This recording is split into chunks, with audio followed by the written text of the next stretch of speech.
My family stole my $10,000 student loan, the money for my final semester of nursing school to pay for margaritas on a Caribbean cruise. They thought I'd just roll over and accept it. They had no idea I was about to teach them the true meaning of the phrase, actions have consequences. This is the story of how I took back my future.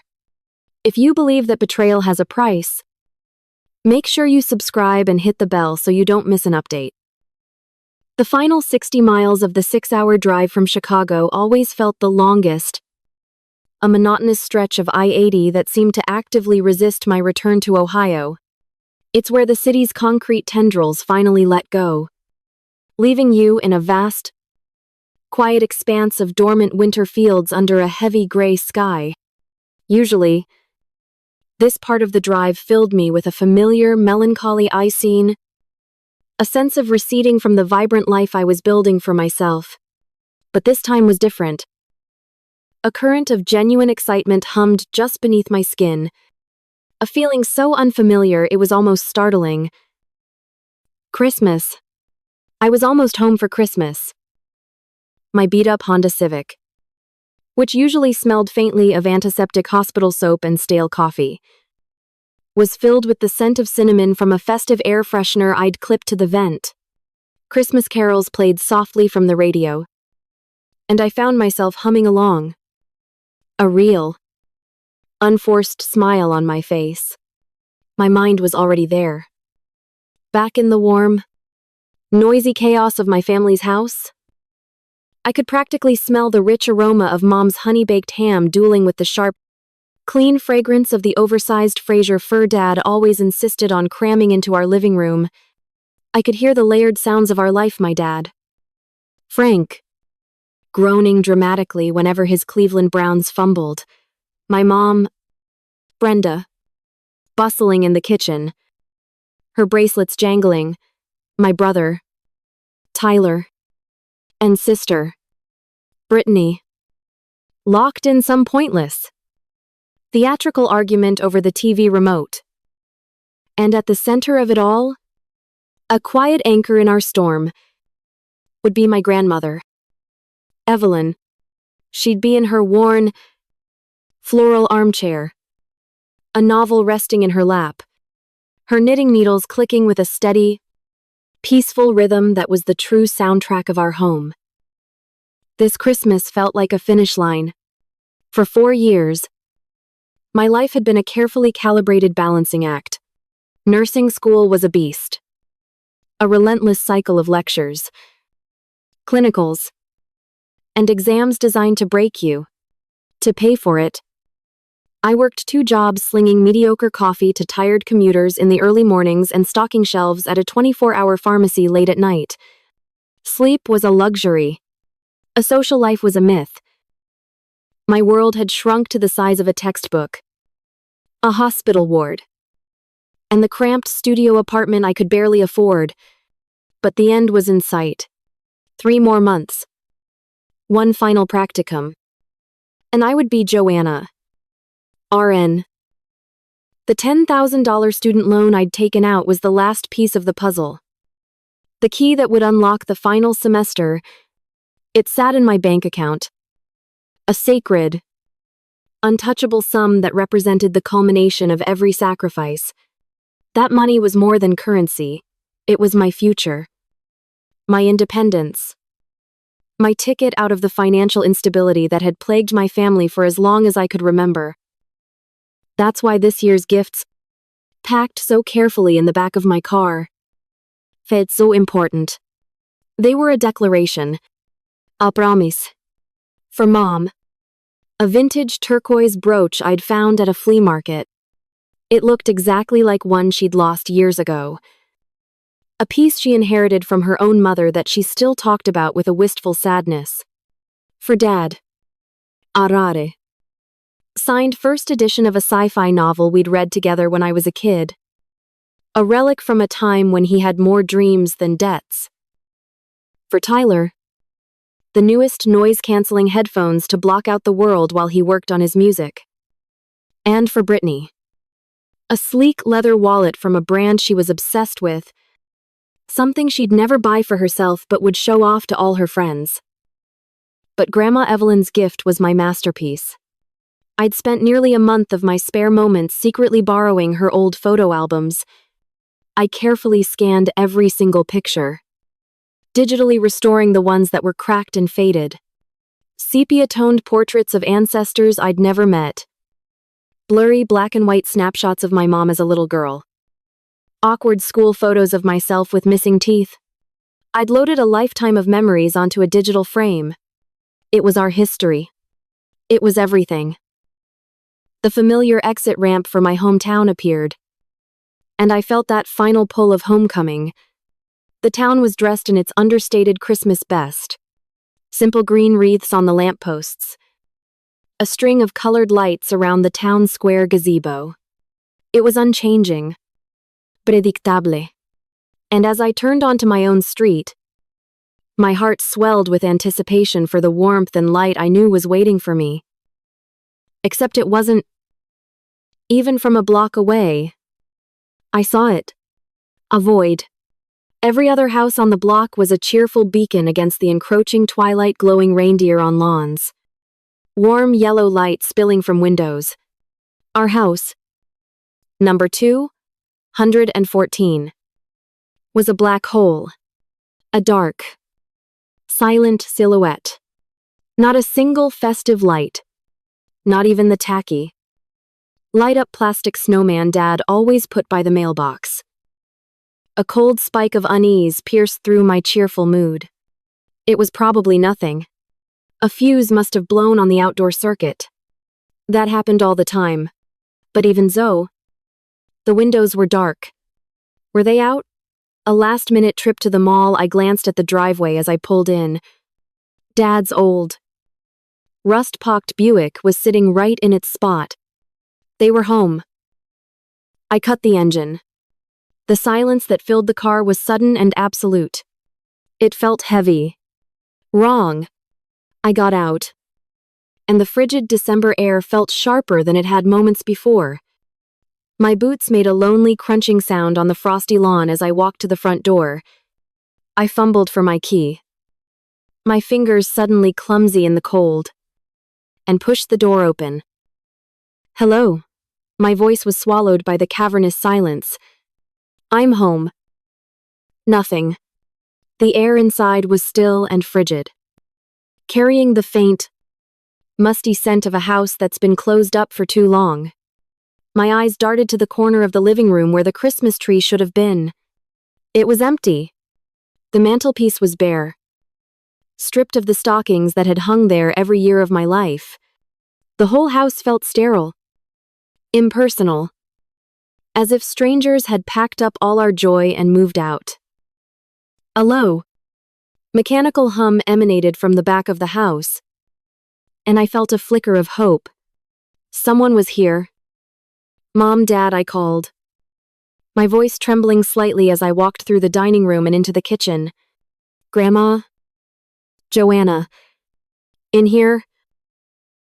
The voice was Evelyn's, and the relief was so intense it almost buckled my knees. I rushed into the kitchen. She was sitting at the table, a lone figure under the harsh glare of the overhead light. In front of her sat a black plastic microwave tray, its compartments filled with a pale, sad-looking meal. The artificial smell of reheated turkey filled the air. She moved with a stiff, deliberate slowness, her face a mask of detached composure.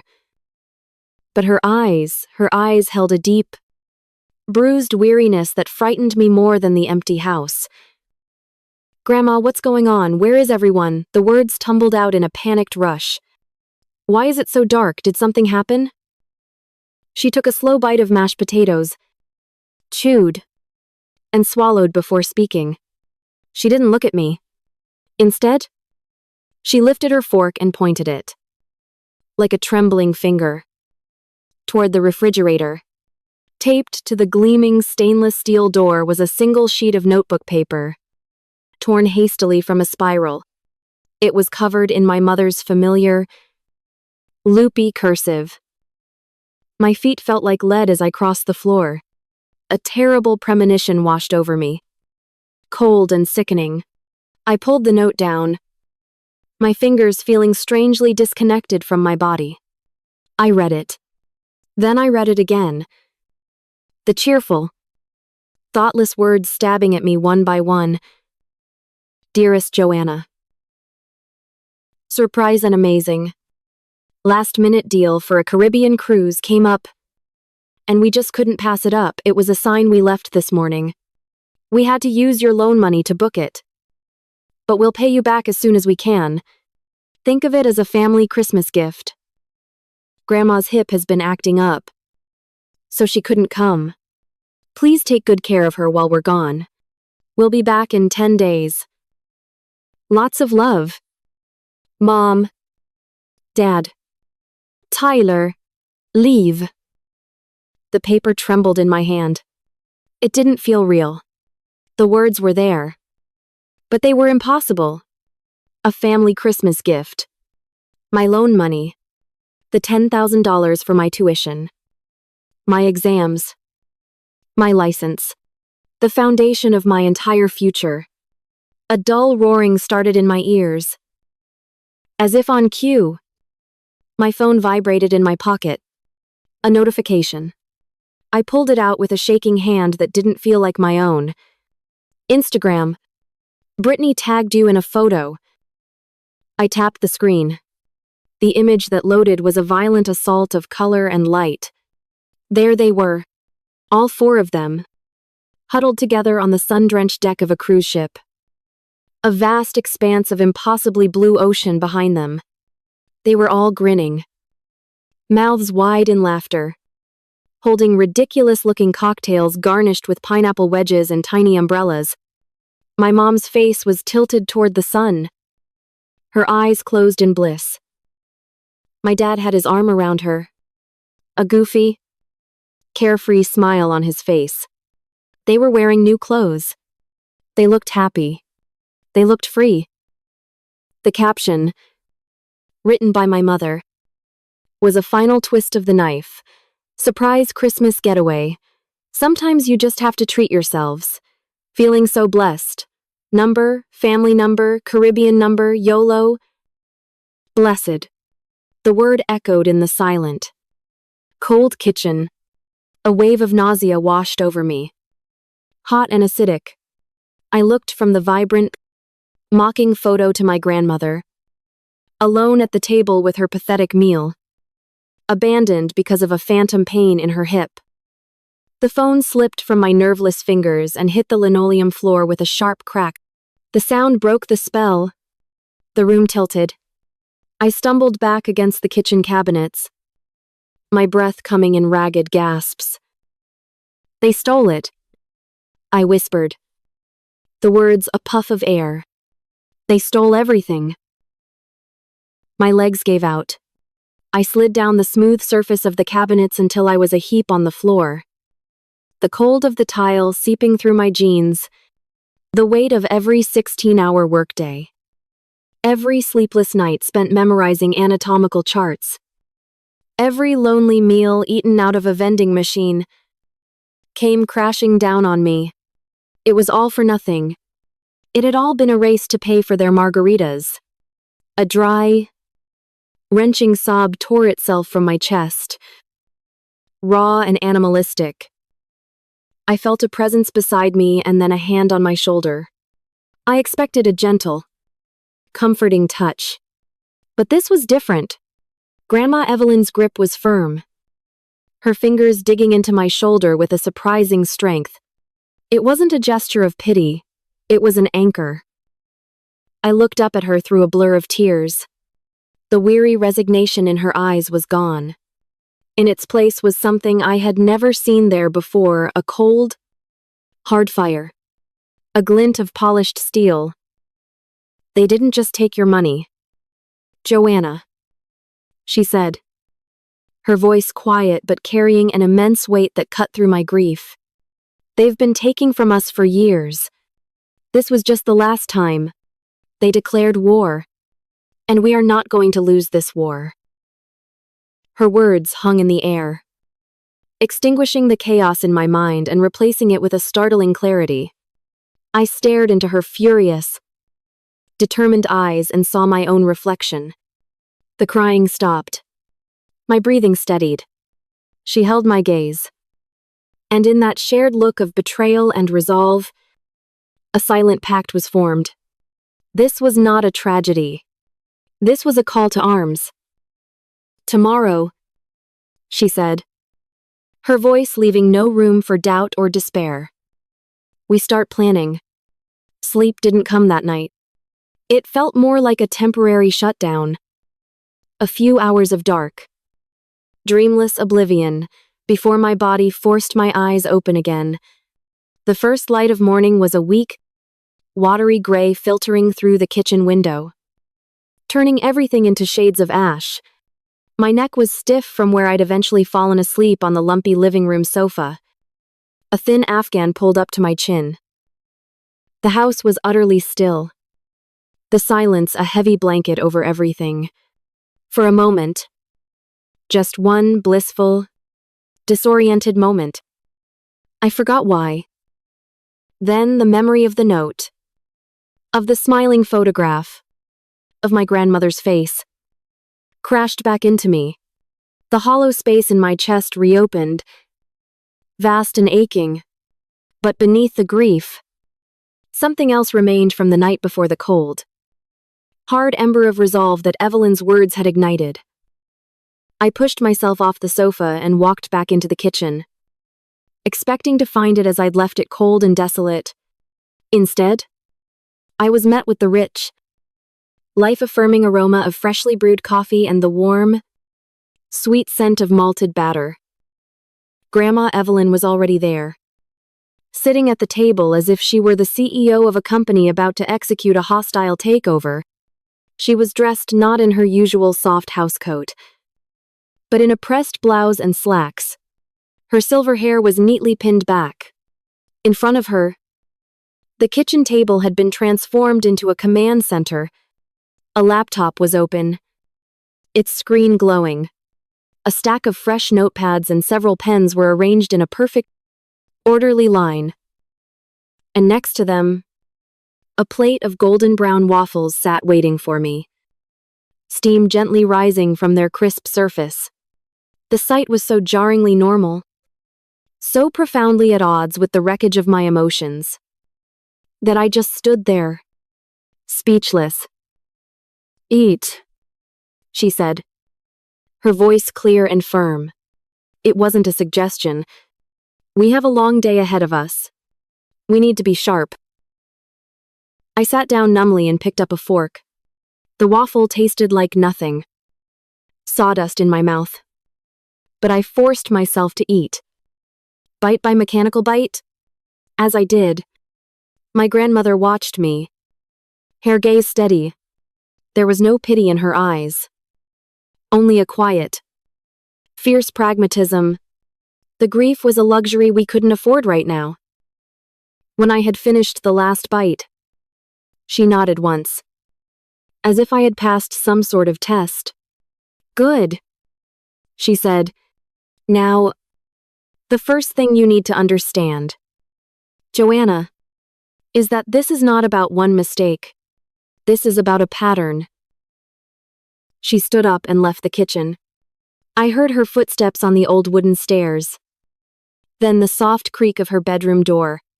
She returned a few minutes later holding something in her hands. It was a thick, leather-bound book. The kind you see in old movies. The dark green leather was worn smooth at the edges, and the gilded lettering on the spine had long since faded into a faint shimmer. It looked heavy, not just in physical weight, but with the weight of time. She placed it on the table between us. The sound it made was a solid, definitive thud. "I started this the year your grandfather passed away," she explained, her fingers tracing the worn cover. "It was the year your father asked me for $5,000 to invest in a sure-thing business opportunity that turned out to be a pyramid scheme." She opened the book. The pages were thick and creamy, filled with her elegant, Precise script. Each entry was dated, with a short description and a monetary amount listed in a neat column on the right. My eyes scanned the lines, and my blood ran cold. October 2005, $5. 000 franc. Business investment unpaid. March 2008, $1. 200 Brenda. Credit card debt unpaid. June 2011, $850. Tyler. Emergency rent money unpaid. September 2014, $2. 500 franc. Carte transmission repair unpaid. May 2017, 500 Brittany. Essentials for college dorm unpaid. Page after page. It was a meticulous, heartbreaking record of financial vampirism. There were big amounts and small ones, each one a paper cut on my grandmother's financial security. And then I saw my own name. August 2021, $300 Joanna. Chemistry textbook fee repaid in full. Oct 2021. I remembered that I'd been short on cash and had asked to borrow the money. Hating myself for it, I paid her back the second my next paycheck hit, working extra hours to do it. Seeing my name there, with the proud repaid in full next to it, it felt like a small point of light in a vast darkness. But it also highlighted the stark difference. I was the exception. For everyone else, this family was a one-way street. The hot, messy grief from the night before began to burn away, leaving something cold and sharp and perfectly clear in its place. This wasn't a spontaneous act of selfishness. This was the grand finale of a long and storied career in entitlement. They hadn't just stolen my tuition. They had graduated. They've been treating us like a bank with unlimited funds for 2 decades. Evelyn said, her voice devoid of emotion. A bank where they never have to make a deposit and never have to pay back a loan. That ends today. She closed the ledger and pushed it to the side. Then she pulled her laptop closer. We need legal advice, but we don't need to pay a fortune for it. She clicked open an address book on the screen. Do you remember Arthur Vance? Who used to live next door? I vaguely recalled a gruff, stocky man with a booming laugh who always gave out the best candy on Halloween. He'd moved to a retirement community in Florida years ago. Arthur was one of the best contract lawyers in the state before he retired. Evelyn said, dialing a number on her phone and putting it on speaker. And he owes me for the time I testified on his behalf when that miserable Mrs.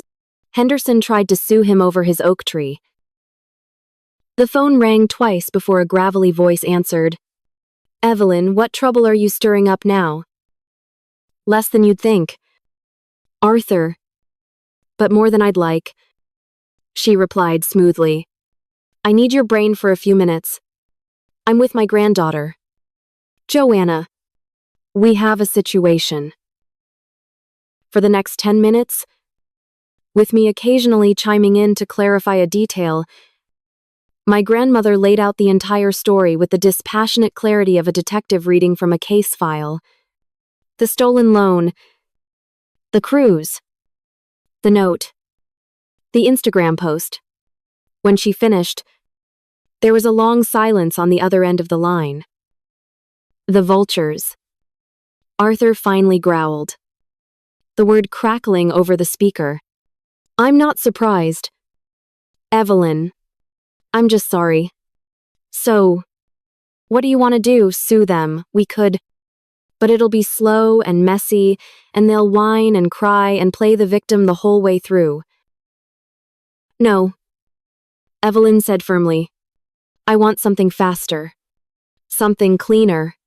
Something that puts us in control. Good. Arthur's voice was grimly satisfied. Then here's what we do. Forget suing them. It's their word against yours. And judges get squeamish with family disputes. Instead, We're going to build a cage. And we're going to make them walk into it themselves. We are going to make them sign their own prison sentence. A thrill, cold and sharp, went through me. For the first time, I felt a flicker of something other than despair. I felt power. I'm going to draft a promissory note. Arthur continued. A repayment contract. Ironclad. It will detail the principal amount, a steep but legal interest rate, and a strict monthly repayment schedule. It will also include a default clause. If they miss a single payment, the entire remaining amount becomes due immediately. And it will give you the right to pursue collections through wage garnishment. It's all perfectly legal, but it will feel like a guillotine hanging over their heads. And how do we get them to sign it? I asked. My voice hoarse. Leverage. Kid. You've got it. They'll come back from their trip, tanned and broke, expecting to walk right back into their house. But they won't be able to. He paused for effect. First thing you do, Evelyn, is call a locksmith. Change every single lock on that house. Doors. Garage. Everything. When they're standing on the porch with their useless keys, you present them with a choice sign the document. Or you'll file a police report for felony theft. Most entitled cowards, when faced with real consequences, will choose the path of least immediate resistance. They'll sign. My mind was reeling, but a plan was taking shape. A clear path through the fog. I grabbed one of the fresh notepads and a pen. Step 1, fortify the location. Step 2, gather all evidence. Step 3, prepare the weapon. After we hung up with Arthur, who promised to email a draft of the contract by the end of the day, the kitchen became a true war room. I got on the phone with my bank. The automated menus and hold music were infuriating. But after 45 minutes, I had a human on the line who confirmed the wire transfer of $9.876 to the cruise company. I had her email me an official statement. One piece of evidence secured. Next, I went through my family's social media pages. My feed was a nauseating highlight reel of their vacation. Brittany posing in a new bikini. Tyler giving a thumbs up from a jet ski. A photo of my parents at a formal dinner. Clinking champagne glasses. Each picture was a fresh stab of betrayal. I methodically screenshotted every post, every comment, every tone-deaf caption. Saving them to a folder on my laptop I labeled evidence. Just as I was saving the last image, my phone rang. The caller ID read Carol Weatherby, our next-door neighbor. A woman whose main hobby was observing the neighborhood from behind her lace curtains. I shot Grandma a panicked look. Answer it, she mouthed. Be calm. Be boring. I took a breath and swiped to answer. Hi, Mrs. Weatherby. Joanna. Dear, I saw your car in the driveway. I thought you were all away. Her voice was syrupy, sweet. But I could hear the gears of her curiosity grinding. Everything all right over there? The house has been so dark. Not very festive this year. Oh. Yes. Everything's fine, I said, trying to sound breezy. We had some trouble with the wiring for the outdoor lights. A real mess. So we decided to just have a quiet, low-key Christmas this year. Just me and Grandma. It felt flimsy, but it was the best I could come up with. Oh, a key at Christmas. How nice, she said. The word nice dripping with suspicion. Well, you let me know if you two need anything. Will do. Thanks for calling. I hung up, my heart hammering. We were on a clock. Evelyn was already looking up numbers in the yellow pages. Not for a second had she been rattled. She's a harmless gossip, she said dismissively. But she's right about one thing. We need to move. She picked up her phone and dialed. Yes. Hello. I'd like to schedule a locksmith to come out today. Please. To rekey all exterior doors. Yes. I'll hold. While she was on the phone, a notification pinged on my laptop. An email. The sender was Arthur Vance. The subject line read, "The Payback Agreement." I clicked it open. It was a PDF. 5 pages of dense, intimidating legal text. I scrolled through it, my eyes catching on phrases like legally binding, default of payment, acceleration clause, and confession of judgment. It was exactly what Arthur had described, a cage made of words. Holding this document, even just on my screen, felt like holding a weapon. It was the first time since walking through the door that I felt like I had any control at all. Just then, my phone buzzed on the table beside me. A text message. It was from my mom. My stomach clenched. I opened it. The message was a picture of a spectacular orange and purple sunset over the ocean, clearly taken from the deck of the ship. Below it, the text read, "Thinking of you. Hope you and Grams are having a cozy Christmas. Love you, P.S. Could you Zelle Grandma $200 for groceries to get her through the week? I completely forgot before we left. Thanks, honey." I stared at the screen. The casual cruelty. The absolute, breathtaking audacity of it sucked the air from my lungs to steal my entire future. And then, from the deck of their luxury cruise, to ask me to send them money for the grandmother they had abandoned. I didn't reply. I didn't feel rage or sadness. I felt nothing at all. Just a profound, chilling calm. I turned my phone over. Screen down. On the table, I looked at the legal contract glowing on my laptop screen. The last shred of doubt. The tiny, traitorous voice in my head that whispered, "But they're your family," went silent. The war was on, and I was ready to fight. The text message from my mother sat on my phone's screen, a glowing testament to a level of oblivious cruelty I couldn't have imagined even hours before. The picture of the sunset was beautiful. An artist's palette of orange and purple. It was a beauty so profound it felt like a personal insult. Thinking of you, the casual cheerfulness of it, the sheer, unadulterated gall of asking me, the person they had just robbed, for grocery money. It was breathtaking. I didn't feel the hot surge of rage I might have expected. The shock and the grief had burned away, leaving behind a strange and unnerving calm. It was the calm of a frozen lake, perfectly still on the surface but with a dangerous, unknown depth beneath. I slowly reached out, turned my phone face down on the polished wood of the table, and extinguished the mocking sunset. The glowing screen of my grandmother's laptop, displaying Arthur's 5-page document of consequences, was the only light I needed now. "The locksmith will be here between 2 and 3, Evelyn said, her voice cutting cleanly through the silence. She had finished her call.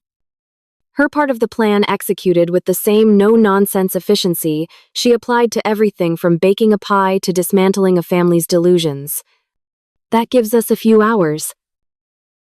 The day unfolded with a surreal sense of purpose. The fog of despair had lifted, replaced by the sharp, focused clarity of a mission. We moved through the silent house not as victims, but as soldiers preparing a battlefield. My grief, my anger, I packed them away into a small, tight box in the back of my mind. There would be time for them later. Today was for logistics. Today was for action. At 2:30, a white van with A1 lock and key stenciled on the side pulled into the driveway. A stocky man in a navy blue jumpsuit came to the door, carrying a heavy metal toolbox. He was all business, his eyes quickly surveying the locks on the front door. "You're the ladies who called?" he asked, his voice a gravelly baritone. "We are," Evelyn confirmed. "All exterior doors. Front, back, and the door to the garage." Watching him work was both terrifying and profoundly satisfying. He dismantled the old locks with an efficient, almost surgical precision. The metallic rasp of the old deadbolt being drilled out felt like the sound of the past being irrevocably destroyed. He worked quickly, whistling a tuneless melody, completely unaware that he was an instrument of our revolution. With each new lock, he installed gleaming, heavy brass that clicked into place with a definitive, unforgiving finality. I felt a layer of my old life being sloughed away. When he was finished, he handed me a small ring with 3 new keys on it. They felt heavy in my palm. Solid and cold and real. They were more than just pieces of metal. They were a symbol. The keys to the cage Arthur had described. "There you go, Mom," the locksmith said, handing me the receipt to sign. "Nobody's getting in without your say-so now." The word "ma'am" struck me.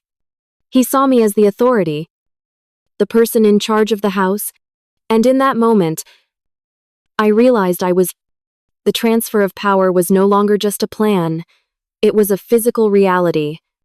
I held the keys. I was the gatekeeper.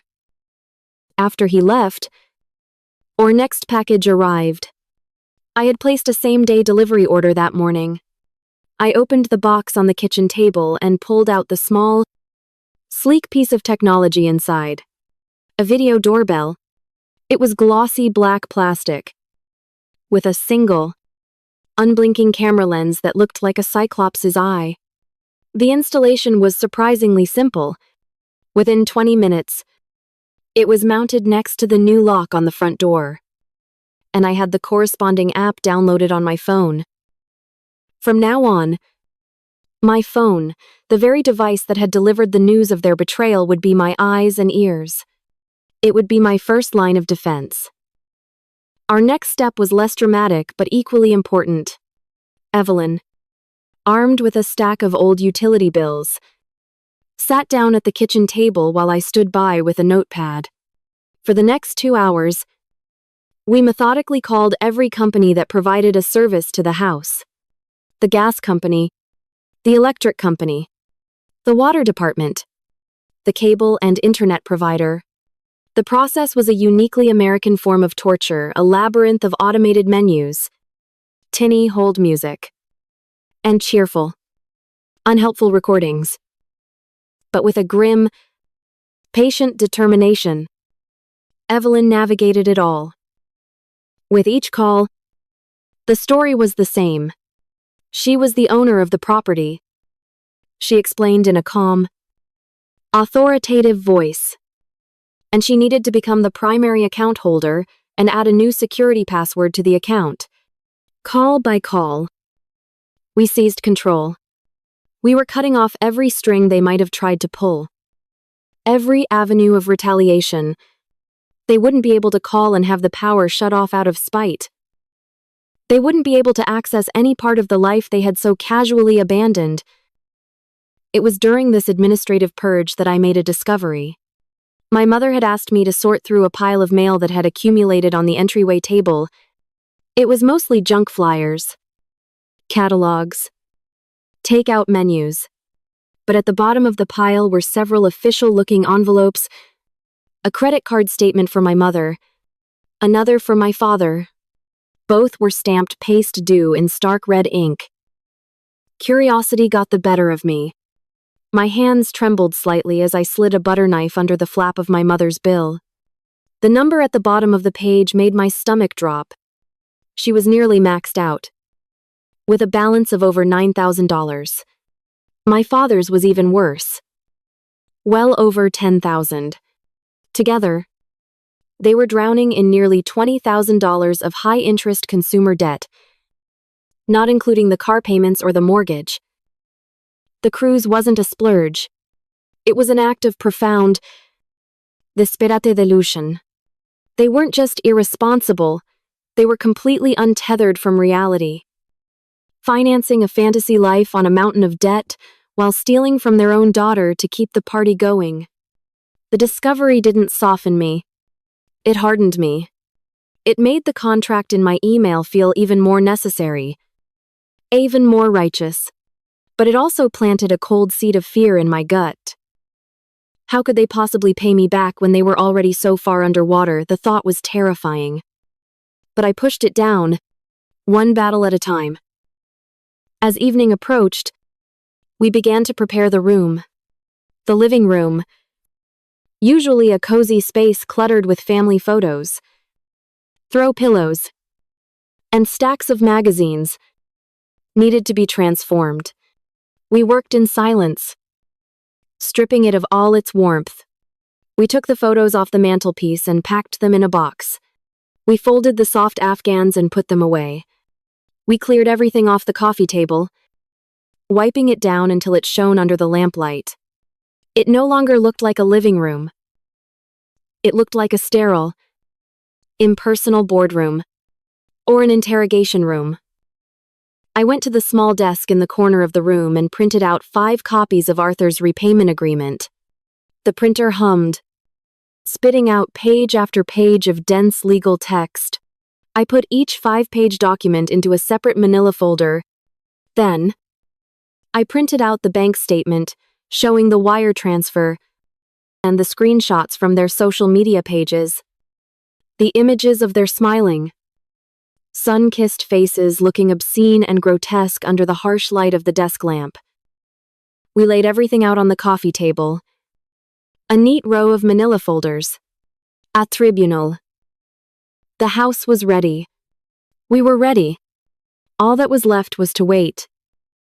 The night before their scheduled return was the longest of my life. The adrenaline of the day had worn off, leaving behind a deep, humming tension that vibrated in my bones. Sleep was impossible.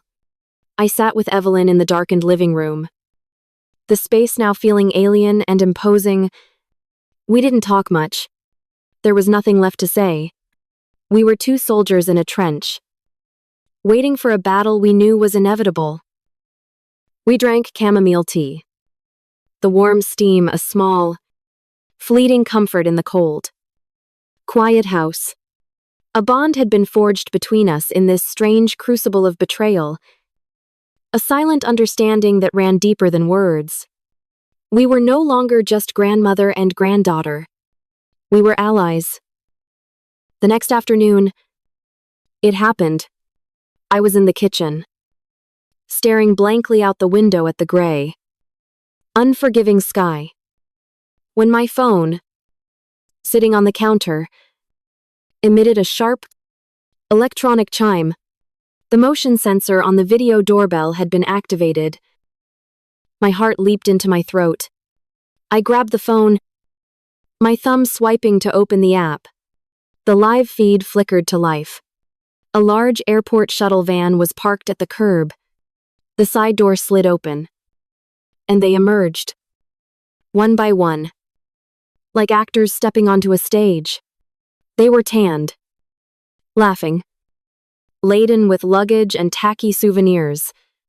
They looked relaxed, refreshed, and utterly oblivious. They were bathed in the late afternoon sun, radiating a carefree ignorance that was so complete. It was almost an art form. I watched, my breath held tight in my chest. As they sauntered up the walkway, my father was telling some loud, unfunny joke, and my mother was laughing, her head thrown back. They reached the front porch. Frank, ever the patriarch, stepped forward, pulling the familiar key ring from his pocket. I saw him slide the old key into the new lock.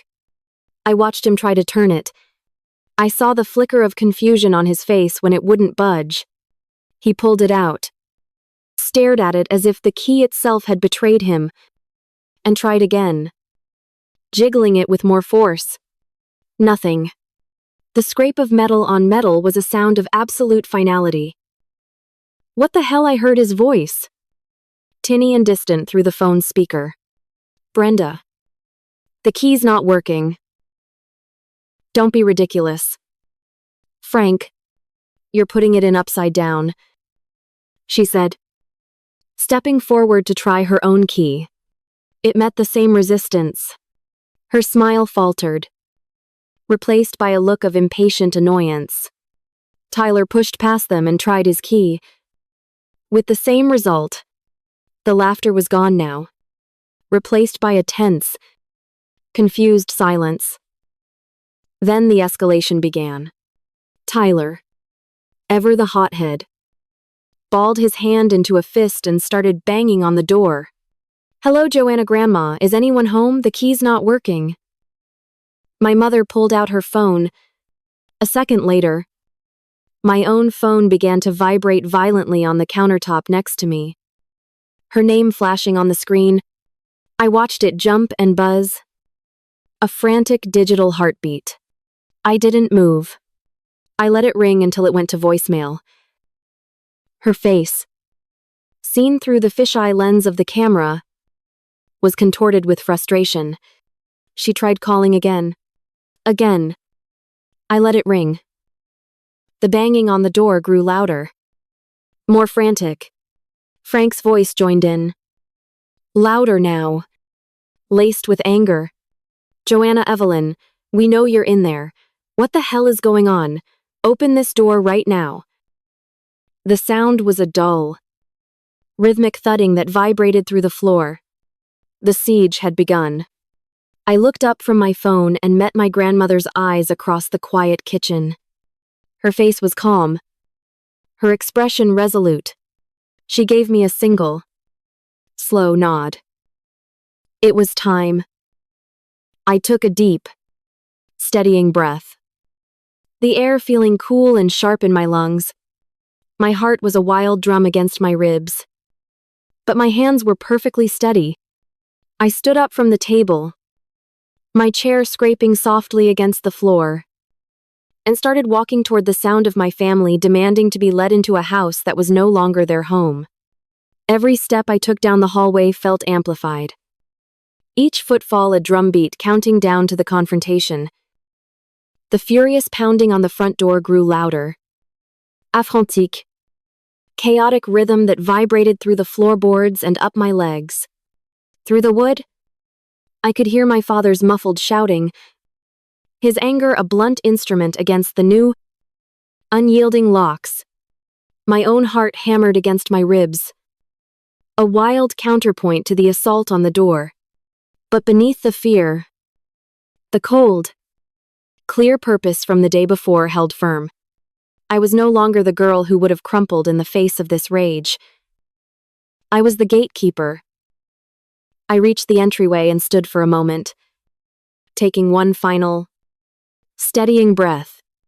I looked at the new, gleaming brass of the deadbolt and the heavy security chain, still hanging loosely in its cradle. These were my defenses, my declarations of a new reality. I reached up and slid the chain into its track. The soft metallic rasp, a sound of finality. Then, and only then, did I turn the deadbolt. I opened the door, but only as far as the chain would allow a 5-inch gap of cold, unforgiving reality. 4 faces, flushed with sun and fury, stared back at me through the opening. They were so close I could see the peeling skin on my father's nose and the angry clenching of my mother's jaw. For a split second, their expressions were of pure, unfiltered shock at seeing me standing there, calm and in control. I looked at them, my face a carefully constructed mask of neutrality, and delivered the line I had rehearsed in my head 100 times. Can I help you? The question, so polite, so formal, was like a lit match thrown into a puddle of gasoline. Can you help us? My mother shrieked, her voice a shrill, incredulous squeak. What is the meaning of this? Joanna, why have you changed the locks? Let us in this instant. This is my house, my father boomed, his face turning a deeper shade of red. He put his shoulder to the door, pushing against it. The wood groaned, but the chain held firm. A thin, strong line of steel between their world and mine. You have no right to lock me out of my own house. I didn't flinch. I didn't raise my voice. I simply held my ground, letting his impotent fury wash over me. I looked past him, at my brother and sister who were hanging back, their expressions a mixture of confusion and sullen resentment. The locks have been changed for a reason, I said, my voice unnervingly calm even to my own ears. A discussion needs to be had. If you can agree to come inside and have that discussion in a civilized manner, I will let you in. If you continue to shout and try to break down the door, I will call the police. The threat hung in the air, sharp and glittering. The word police seemed to stun them into silence. My father stopped pushing, his chest heaving. My mother stared at me, her mouth agape, as if she were seeing a stranger. They were beginning to understand that the rules of engagement had fundamentally changed. After a long, tense moment, my father stepped back, holding his hands up in a gesture of grudging surrender. Fine. He spat, the word dripping with venom. Fine. We'll talk. I held their gaze for a second longer, ensuring their compliance. Then, I slowly closed the door, unlatched the security chain, and opened it wide. Please, come in, I said, my tone cool and distant. They entered, not in a triumphant storm as they had intended, but hesitantly, one by one, like unwelcome guests. They brought the scent of the outside world with them, airplane air and artificial tropical fragrances, and it felt alien in the still, sterile environment of the house. Their eyes darted around, taking in the stark, unfamiliar living room. The absence of photos, the lack of warmth. The single coffee table set up like a tribunal in the center of the room, it all served to put them further off balance. My grandmother was sitting in the armchair at the far end of the table, exactly as we had planned. She didn't speak. She didn't even look at them as they entered. She just sat there, her hands folded in her lap, her presence a silent, immovable judgment. They stood awkwardly in the center of the room, their luggage pooled around their feet, looking utterly lost. Sit, I said, gesturing to the sofa. My mother, Brenda, was the first to find her voice, her default mode of aggressive denial kicking in. I don't understand what's happening. We come home from a much-needed family vacation, a trip that was supposed to be a gift for everyone, and we're treated like criminals. What has gotten into you? Joanna. A gift, I repeated, the single word, sharp and clean. I didn't wait for an answer. I walked to the coffee table and picked up the top manila folder, its weight feeling solid and real in my hand. I placed it in front of them. Let's start with this gift. I opened the folder and laid out the first document, the bank statement, with the $9.876 wire transfer to the cruise line highlighted in yellow. Then came the second document, the printouts of their gleeful social media posts, the smiling faces and sickeningly cheerful captions. You call this a gift? I stated, my voice level. but the bank calls it a wire transfer. From my student loan account, an account funded by money that I am legally obligated to repay. Money that was meant to pay for the final semester of my nursing degree. My mother scoffed. A brittle, nervous sound. Oh, don't be so dramatic. It was just borrowing. We were going to pay you back. You're taking this all so seriously. Yes, I said, looking her directly in the eye.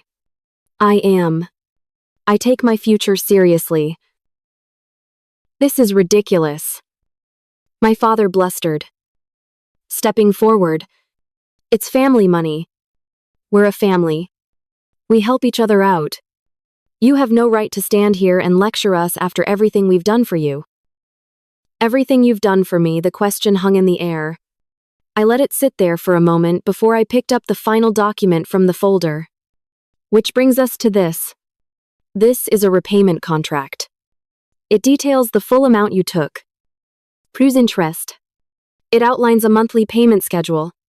You will all be signing it today. That's when the dam of their composure finally broke. Absolutely not, Brenda shrieked. This is insane. You have become such a cold, ungrateful girl. Ungrateful, this time. It was my grandmother's voice that cut through the room. It was the first time she had spoken. And her voice was like the crack of a whip. All eyes snapped to her. She rose slowly from her chair and walked to the table. Her movements deliberate and regal.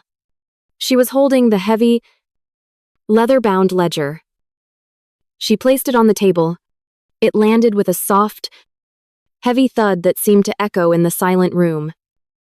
You want to talk about gratitude, she said. Her voice low and trembling with a righteous fury that had been simmering for 20 years. She opened the book. Let's talk about the $5,000 for your father's business investment that vanished into thin air. Let's talk about the $1,200 to pay off your mother's credit card bills. Let's talk about the rent money. The car repairs. The down payment for a boat you couldn't afford and sold 6 months later. She turned a page. Her finger running down the neat, damning column of figures. This book is a record of every dollar you have leached from me. And from Joanna.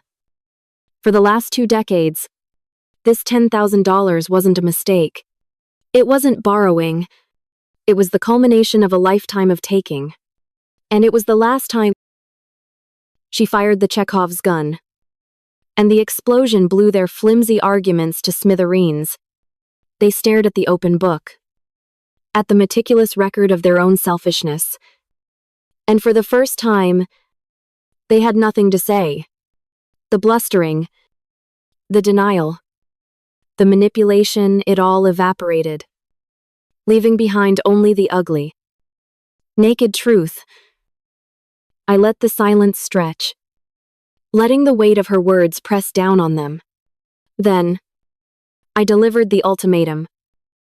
You have 2 choices, I said, my voice clear and steady. Option 1. You all sign this legally binding contract. You adhere to the payment schedule. And you find another place to live until the debt is paid in full. You can take your personal belongings. Of course. I paused. Then delivered the second option. Option 2. You refuse to sign. And at 9 a.m.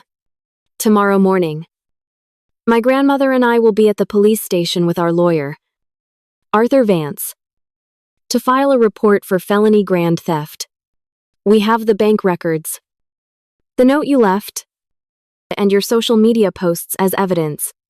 I assure you, the district attorney will be very interested. A new kind of silence fell over the room. The silence of absolute defeat.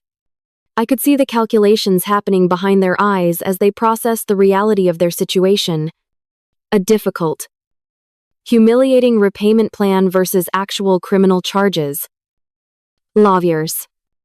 And the public shame that would follow. My father, the proud patriarch, was the first to break. He slumped onto the sofa, his face pale beneath his vacation tan, and ran his hands over his face. He looked old. He looked beaten. He reached out a trembling hand. "Give me the pen," he mumbled. One by one, they signed. My father's signature was a barely legible scrawl. My mother signed with a vicious, angry slash of the pen, tears of self-pity streaming down her face. Tyler and Brittany signed sullenly, refusing to look at me. When the last signature was on the page, the deed was done. "You have 1 hour," I said, collecting the signed documents. "You may each pack 1 suitcase with your essentials. The rest of your things will be put into storage. I will escort you." As I stood in the doorway of their rooms, watching them throw clothes into suitcases with a resentful bitterness, I felt nothing. The anger was gone. The hurt was gone. There was only a vast, quiet emptiness. An hour later, they were gone. I watched from the front door as they loaded their suitcases into a taxi, arguing amongst themselves. As the taxi pulled away from the curb, disappearing down the street, a profound change occurred inside me. It felt like a giant, clenched fist that had been lodged in my chest for years finally, slowly, began to unclench. I leaned against the doorframe, and a single, long, shuddering breath escaped my lungs, a sob of pure, unadulterated relief. The weight of their expectations, their demands, their endless, casual cruelty was lifted. I closed the door, slid the deadbolt home, and for the first time, the sound was not one of defense, but of peace, of sanctuary. Evelyn came and stood beside me, placing a gentle hand on my arm. We stood there together in the quiet entryway, the silence no longer empty, but full of possibility. A few weeks later, I was back in my small Chicago apartment, buried in textbooks for my final exams. My future, which had been so violently derailed, was now firmly back on track. A notification popped up on my phone. It was from my bank. A direct deposit of $416.67 had been received. The first payment, it wasn't much, but it was a start. It was the consequence, made real. I learned from Evelyn that they had rented a small, cramped 2-bedroom apartment on the other side of town. The life of easy credit and casual luxury was over. Their new life of budgets and consequences had begun by Nadis Bisen. Sometimes, late at night when the city outside my window was quiet, I would think of the house back in Ohio. I no longer thought of the angry, chaotic noise that had once filled it. I thought of the new quiet, a quiet I had fought for, a quiet I had earned. It was a good kind of quiet. It was the sound of being free.